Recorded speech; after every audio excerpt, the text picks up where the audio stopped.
Halo guys, kembali lagi bersama gua Nandi. Pada video kali ini, gua akan membahas sebuah film terbaru berjudul Brick 2025. Tidak pernah lupa, gua selalu mendoakan agar kalian dan keluarga bahagia serta sehat selalu ya. Di pagi hari yang cerah, seorang programmers bernama Tim sedang melakukan Google Meet bersama beberapa rekannya, membicarakan project game yang mereka buat yang sebentar lagi akan launching. Namun di tengah pembicaraan mereka, Tim tiba-tiba mendapat kilas balik dari bayangan istrinya yang bernama Olivia. Perlu diketahui, Olivia beberapa bulan lalu mengalami keguguran. Peristiwa tersebut membuat hubungan Olivia dan Tim menjadi sedikit renggang sekaligus mengubah kepribadian Tim yang menjadi cuek. Sayang, ingatan itu kembali masuk ke pikiran Tim, membuat Tim begitu terpukul dan meratapi penyesalannya yang tidak segera peduli kepada Olivia waktu itu. Sesaat kemudian, Olivia datang dan mengajak Tim untuk makan bersama. Di perjalanan, mereka bertemu dengan pemilik apartemen yang bernama Tuan Friedman. Dan ketika mereka akan pergi, dua buah helikopter melintas tepat di atas kepala mereka. Rupanya telah terjadi suatu peristiwa kebakaran hebat yang terletak tidak jauh dari tempat mereka saat ini. Kemudian, Olivia menunjukkan mobil miliknya yang baru saja ia bawa dari bengkel. Hal itu pun kembali membuat ingatan Tim seketika kambuh. Di situ, Olivia menyampaikan keinginannya yang ingin mengajak Tim pergi ke wilayah London untuk memulai lembaran baru. Namun, Tim yang mendengar hal itu tentu menolak, sebab ia sudah lama menantikan momen perilisan game buatannya bersama timnya. Alhasil, karena Tim keras kepala, Olivia pun emosi dan membuat suasana menjadi kacau. Pagi harinya, Olivia yang sudah bulat dengan keputusannya memutuskan untuk pergi meninggalkan Tim. Tapi secara mengejutkan, ketika Olivia membuka pintu, jalan keluar dari tempat itu sudah terhalangi oleh sebuah tembok misterius. Hal tersebut pun sontak membuat Olivia semakin emosi dan memaksa Tim untuk mengeluarkannya. Olivia menganggap bahwa Tim sudah melakukan hal yang sangat gila untuk melarang kepergian Olivia. Tapi tampaknya dinding itu sangat kuat dan sulit untuk ditembus. Jelas ini bukanlah buatan manusia biasa. Tidak berselang lama, Olivia memanggil Tim dan menunjukkan kalau ternyata seluruh jalan keluar dari apartemen mereka telah terhalangi dan diselimuti dinding misterius itu. Mereka berdua turut tidak bisa meminta tolong kepada siapapun sebab seluruh jaringan telepon dan internet telah terputus.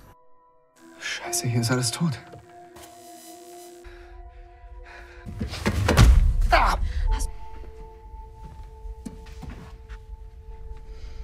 Bist du nett? Nee. Nicht. Was? Ist kein Flüssigkeit. Kesal dengan apa yang terjadi, Olivia mencoba untuk mengebor dinding tersebut. Sayang, meski mereka berdua telah sekuat tenaga berusaha, dinding misterius itu sangatlah begitu kuat.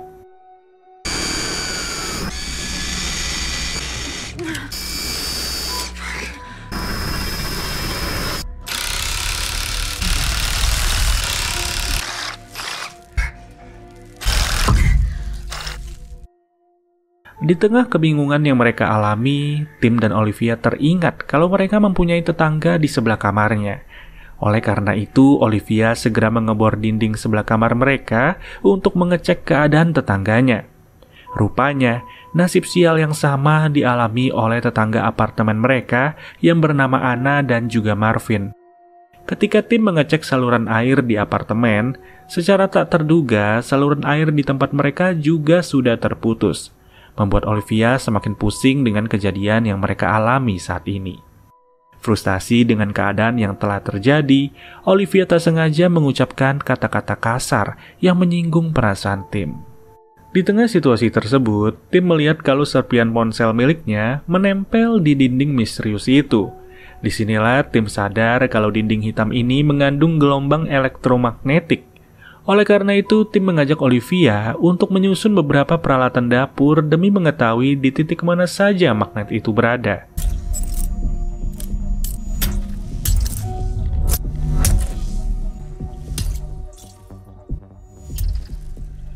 Hasilnya, titik magnet berada di 4 posisi saja. Tapi secara mengejutkan, hal itu malah membuat mereka hampir saja mengalami sebuah kecelakaan. Karena tiba-tiba tembok tersebut segera melempar kembali segala hal yang telah menempel kepadanya. Peristiwa barusan membuat Tim terluka cukup parah di bagian punggung. Olivia yang merasa bersalah pun kemudian mengobati Tim sembari meminta maaf.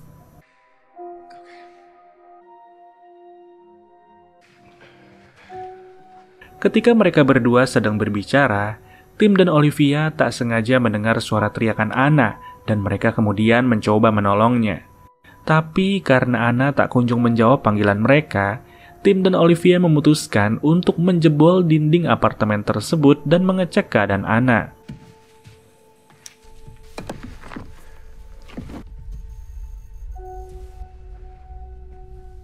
Beruntung Anna tidak terluka dan segera dibawa pergi oleh mereka berdua. Tapi sesaat dari itu, tiba-tiba Marvin datang dan menyerang Tim. Olivia pun segera menghentikan mereka dan berkata kalau Marvin sedang terpengaruhi obat-obatan terlarang. Oleh karena itu, demi menghindari situasi yang tidak-tidak, Tim memutuskan untuk mengikat lengan Marvin.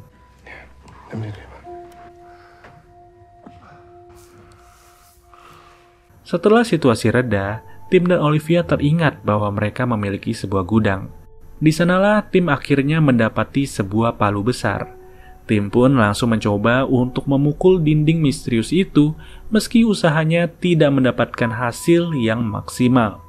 Di tengah kebingungan tersebut, Olivia tiba-tiba saja teringat bahwa 2 lantai di bawah mereka terdapat sebuah lorong yang mengarah keluar gedung. Dari situlah Olivia segera menyuruh Tim untuk membobol lantai apartemen mereka.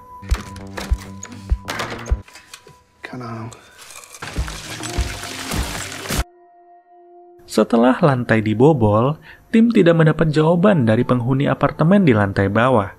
Tim akhirnya berinisiatif untuk turun dan mengecek keadaan di ruangan tersebut. Sesaat kemudian, penghuni apartemen itu tiba-tiba saja datang dan menodongkan senjata ke arah Tim. Ternyata itu adalah orang tua yang bernama Oswald. Melihat Oswald yang hendak menembak, mereka semua pun langsung berkata bahwa mereka hanya ingin mengecek dan pergi ke lorong yang terletak tepat di beberapa lantai di bawah apartemen itu. Tapi Oswald tak kunjung menurunkan senjatanya, sampai-sampai cucu Oswald yang bernama Lea langsung datang dan mencoba untuk menenangkan kakeknya itu.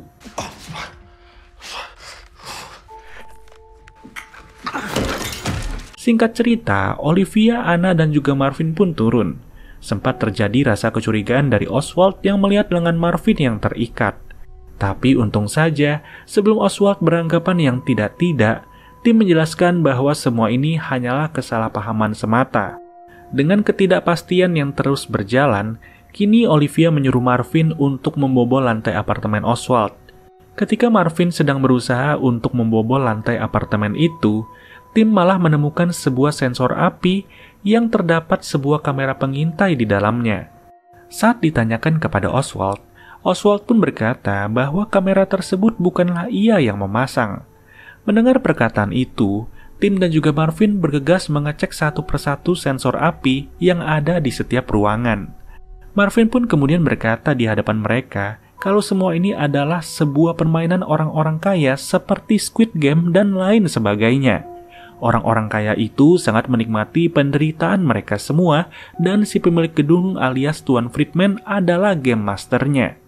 Mendengar pernyataan dari Marvin, Olivia pun menyuruh mereka untuk mengecek kamar Tuan Friedman yang terletak di sebelah mereka saat ini.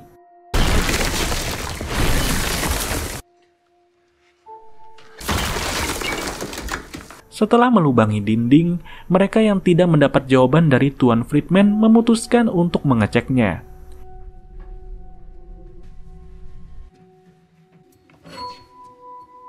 Hingga setibanya Tim di sebuah ruangan, secara tak terduga Tim dan Marvin menemukan Tuan Friedman yang sudah tak lagi bernyawa, dengan keadaan kedua lengannya yang telah terputus.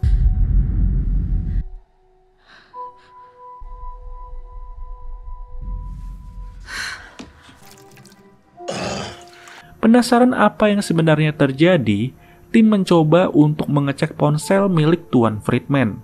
Disitulah tim mendapati keanehan karena ponsel tersebut sempat digunakan untuk mengambil gambar dinding misterius yang mengelilingi mereka.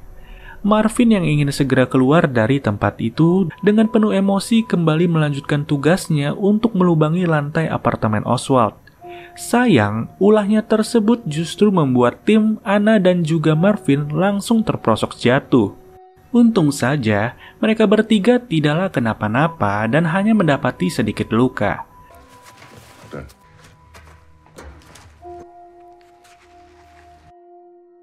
Perlu diketahui, apartemen yang mereka pijak saat ini adalah milik seorang pria bernama Anton. Tapi karena yang muncul adalah teman Anton yang bernama Yuri, tim dan yang lain pun bertanya di mana Anton saat ini. Ternyata, Anton sudah tewas akibat alat detak jantungnya tiba-tiba berhenti ketika Anton berdekatan dengan dinding hitam misterius itu. Yuri yang merupakan mantan pasukan militer langsung membuat sebuah pendapat saat itu. Semua itu dilakukan agar para masyarakat tidak terpengaruhi sebuah virus yang dapat menyebabkan kematian. Maka dari itu Yuri menyarankan mereka semua untuk tidak keluar. Mendengar pernyataan Yuri, tim dan yang lainnya tidak mau mati dan terjebak di tempat itu. Mereka tetap memutuskan untuk melanjutkan tugas mereka untuk pergi ke lorong bawah tanah. Ketika yang lain sedang sibuk, Lea diam-diam menemukan catatan yang sempat dibuat oleh Anton sebelum kematiannya.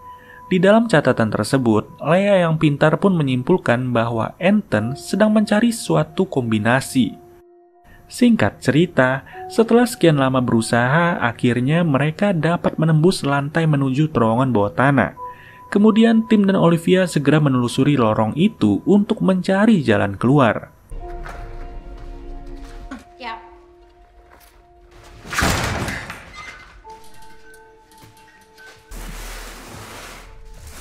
Hingga setibanya mereka di sebuah pintu yang menuju jalan keluar, Olivia seketika berteriak sangat kencang karena dinding misterius tersebut tetap saja menyelimuti seluruh jalan keluar dari tempat itu, termasuk di lorong bawah tanah sekalipun. Marvin yang frustasi segera merebut pistol milik Oswald dan menembaki tembok tersebut. Naas atas ketidaktahuannya, tindakan Marvin itu justru membuat Oswald menjadi korban karena peluru yang berbalik dan menembak tepat mengenai Oswald.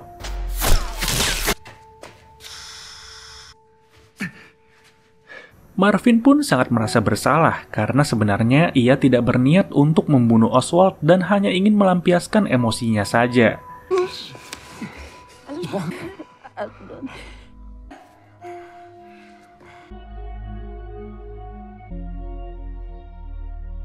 Usai kematian Oswald, mereka semua yang sedang berkumpul langsung berpikir bahwa mereka harus tetap keluar dari apartemen tersebut. Tapi pemikiran itu tidaklah dikeluarkan oleh Yuri. Tim sontak saja mengajak yang lain untuk pergi ke ruangan Tuan Friedman. Tak diduga, di apartemennya Tuan Friedman, mereka menemukan sebuah ruangan rahasia yang dimana ternyata selama ini Tuan Friedman sengaja memasang kamera pengintai di setiap apartemen. Dan tujuannya tak lain tak bukan adalah mengintai semua penghuni apartemen di dalam apartemennya. Sementara di sisi lain, Lea dan juga Olivia menyempatkan diri untuk melihat catatan yang sempat dibuat oleh Anton. Dari segala catatan yang dilihat, mereka pun menyimpulkan kalau ternyata Anton sempat mencoba untuk mencari tahu jalan keluar dari bangunan ini. Dass das Magnetfeld hier am stärksten ist. 4 Quadrate, genau die gleiche. In ihrer größten Nano-Defense. Di situ juga Olivia dan Lea mendapat beberapa peralatan elektronik Anton seperti laptop dan juga handphone yang telah hancur. Di situ Yuri berkata, itu semua terjadi akibat gelombang elektromagnetik di dinding tersebut yang sangat kuat. Sesaat kemudian, tim yang penasaran dari mana dinding misterius itu berasal pun langsung mencoba untuk memutar ulang rekaman CCTV, tepat di 1 hari sebelumnya. Dan diketahui, ternyata dinding misterius itu tersusun layaknya sebuah hologram yang tiba-tiba muncul dan menutupi seluruh apartemen tersebut. Di waktu yang bersamaan, Lea yang sudah ditinggal pergi oleh Olivia merasa penasaran dengan kematian Anton. Lea pun seketika mencoba untuk mengecek leher Anton yang kelihatannya seperti orang tewas akibat dicekik oleh seseorang. Beberapa menit setelahnya, Marvin hendak mengecek keadaan Lea yang tidak kunjung muncul. Di saat yang sama, tim dan yang lain sengaja memutar rekaman di mana Anton waktu itu belumlah meninggal dunia. Mereka dibuat heran di sini karena Anton sempat mendekatkan dirinya kepada tembok misterius itu, dan seketika terlihat beberapa kilatan dari flash handphone. Hingga sesaat dari itu terlihat cahaya matahari yang seakan menandakan pintu tersebut sempat terbuka. Tapi bukannya senang, Yuri malah menghajar Anton hingga menewaskannya. Melihat tindakan tersebut, tim Olivia dan juga Anna segera bergegas pergi mencari keberadaan Yuri. Sedangkan di sisi lain, Marvin terkejut karena melihat Lea sudah tewas di tangan Yuri. Beruntung, perkelahian ini tidaklah dimenangkan oleh Yuri.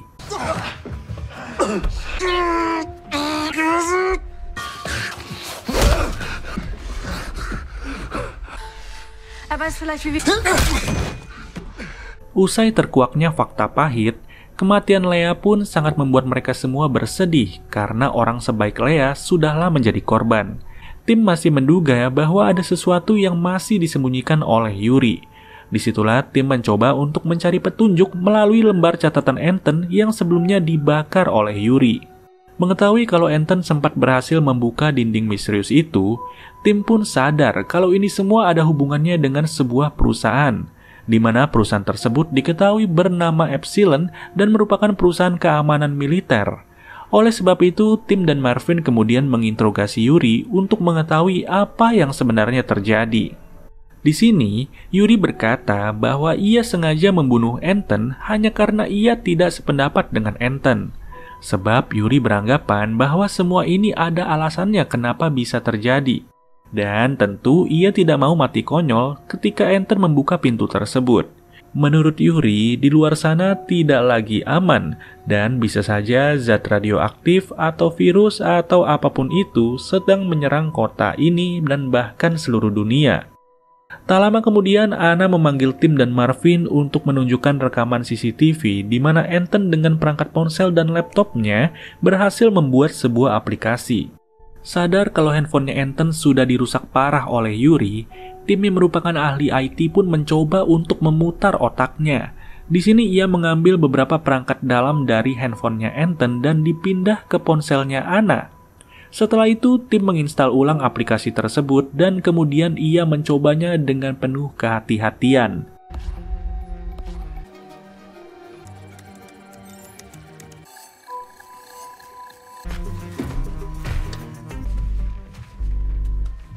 Er macht einen Riesenfehler.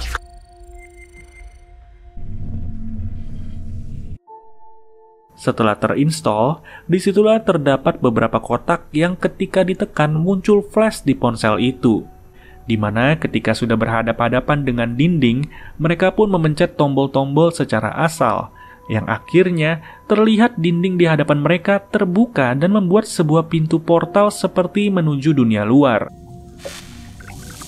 Anna yang penasaran mencoba untuk memasukkan lengannya. Tapi tidak lama kemudian, kejadian aneh pun terjadi, di mana Anna tiba-tiba sulit untuk menarik lengannya kembali.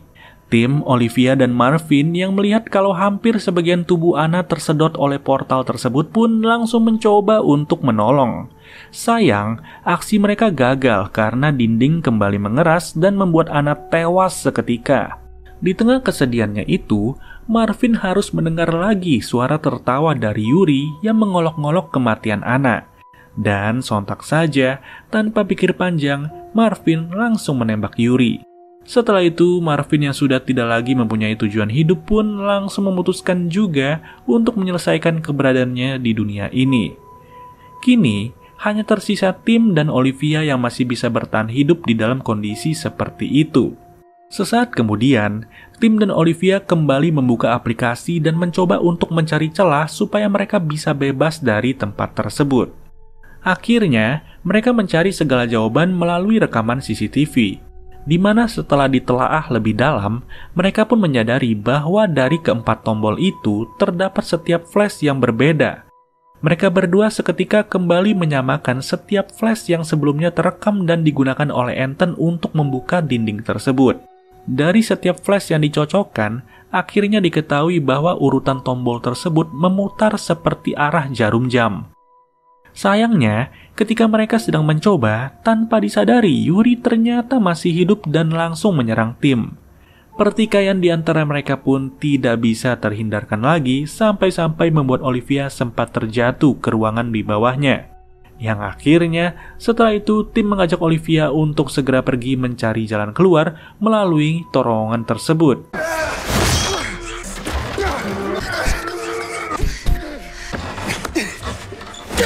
Selama pertikaian ini berlangsung, dinding tersebut sedang terbuka secara sendirinya. Tapi meskipun tim berada di ujung tanduk, diam-diam Olivia menjadi pahlawan di sini setelah ia menghajar Yuri dengan palu yang selalu diandalkan.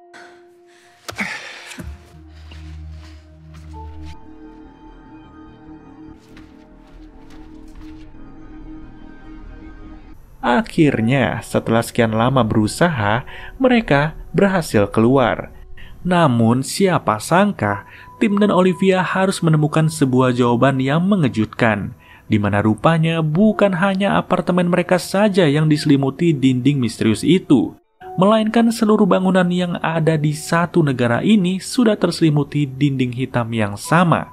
Siapa sangka semua ini terjadi sebenarnya bukan karena ada virus ataupun zat radioaktif. Tapi kalau kalian sadar, kebakaran yang sempat dinotis di awal film merupakan awal dari semua ini, di mana tempat yang terbakar adalah area rahasia dari markas pertahanan militer. Kebakaran tersebut memicu kerusakan sistem, dan hasil dari kerusakan sistem menggambarkan seolah-olah sedang terjadi peperangan di negara ini. Hal itu pun membuat sistem pertahanan otomatis langsung terbentuk, dan hal ini tidak pernah diketahui oleh satupun orang karena sistem pertahanan tersebut berbentuk rahasia. Pada akhirnya, siapa yang menyangka bahwa semua ini terjadi hanya karena suatu kebakaran? Tapi menariknya, ide pertahanan nasional itu sepertinya bisa diterapkan oleh negara manapun. Ibarat kalau terjadi perang nuklir ataupun radioaktif, seluruh warga yang ada di negara itu bisa terselamatkan dalam keadaan aman. Oke deh guys, mungkin segini aja penjabaran alur cerita dari film terbaru yaitu Bricks 2025. Kita bertemu lagi ya di video berikutnya dan gua Nandi cabut dulu. Dadah!